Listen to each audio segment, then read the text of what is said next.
Back in the year 1843, a man was born who, during his lifetime, was to have a profound effect on literally millions of people. His name was Russell Herman Conwell. He became a lawyer, then a newspaper editor, and finally a clergyman in 1881. It was during this latter period that an incident occurred which was to change his life and the lives of countless others.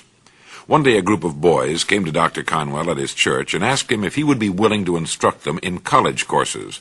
They wanted a college education but lacked the money to attend. He told them he'd do all he could, and as the boys left, a thought, an idea began forming in Dr. Conwell's mind. He asked himself, why couldn't there be a fine college for poor but deserving young men? Here was a great idea, and he went to work on it at once. Almost single-handedly, Dr. Conwell raised between $6 and $8 million with which he founded the now well-known Temple University of Philadelphia. It was how he raised this money that I want to tell you about.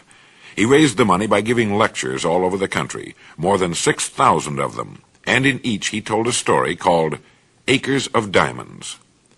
This was a true story which had affected him very deeply, just as it affected his audiences. It was the story of a farmer who had settled in Africa. This farmer had heard the exciting stories of other African settlers who had made millions by discovering diamond mines. Realizing the African continent was rich in diamonds, the farmer could hardly wait to sell his farm and search for diamonds himself. He spent the rest of his life wandering the vast African continent, searching for the gleaming gems which brought such high prices on the markets of the world, but without success. Finally, in a sudden fit of despondency, broke and desperate as I remember the story, he threw himself into a river and drowned. During this time, the man who had bought his farm one day found a large and unusual stone in the stream which cut through the property. It turned out to be a great diamond of enormous value, and then he discovered that his farm was covered with them. It was to become one of the world's richest diamond mines. Now, the first farmer had owned literally acres of diamonds, but had sold them for practically nothing in order to look for them elsewhere. If he had only taken the time and study to know what diamonds looked like in their rough state, and had first thoroughly explored the land he had owned, he would have had the millions he sought, right on the land he had been living upon. What so profoundly affected Dr. Conwell and subsequently thousands of others was the obvious fact that each of us is, at this moment, standing in the middle of his own acres of diamonds. If we will only have the wisdom and patience to intelligently and effectively explore the work in which we are now engaged, we will usually find that it contains the riches we seek, whether they be financial or intangible or both. Before we go running off to what we think are greener pastures, let's make sure that our own is not just as green, or perhaps even greener. While we're looking at other pastures, other people are looking at ours. There's nothing more pitiful to my mind than the person who wastes his life running from one thing to another, like the first farmer, forever looking for the pot of gold at the end of the rainbow, and never staying with one thing long enough to find it. For no matter what your goal may be, the road to it can be found somewhere in the work in which you now find yourself.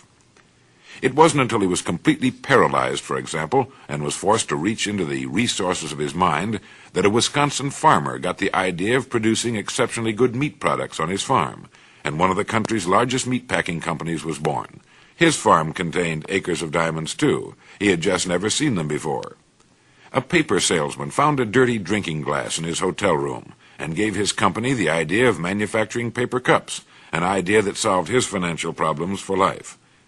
An insurance man got the idea of going back to all the people in his files and really working with them, serving them the way they should be served. That year he wrote an additional $700,000 of insurance, made the $1 Million Round Table, and found he no longer had to approach cold prospects, that by working with the people he had already sold and on their referrals, he had acres of diamonds right in his filing cabinet. A man out west amassed a fortune with a single small gas station. In the beginning, when things were tough, he would ask himself each morning, what can I do to increase my service to my customers? He still asks that question of himself each morning when he gets up, and while he could have retired years ago a wealthy man, he continues to dominate the business in his area by thinking of new and better ways to be of service. Do you know what the so-called average man would have done in this last case?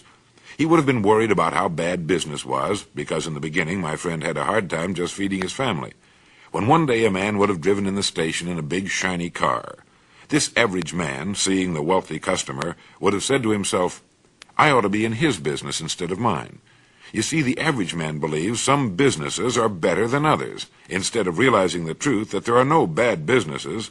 There are just those people who do not know enough to see the opportunities in the work they're in. Jobs don't have futures. People do. No matter what our work happens to be, it's our business. We're its manager. If we can see no future or opportunity in it, it isn't because it's not there, but only because we can't see it. One time another farmer poked a tiny pumpkin into an empty 1-gallon jug. The pumpkin grew until it completely filled the jug and could grow no more. When it was ripe, the farmer broke the glass jug and had a pumpkin which had assumed the jug's exact shape. In life, each of us does a similar thing. We poke ourselves into jugs of our own deciding, and we can grow no larger.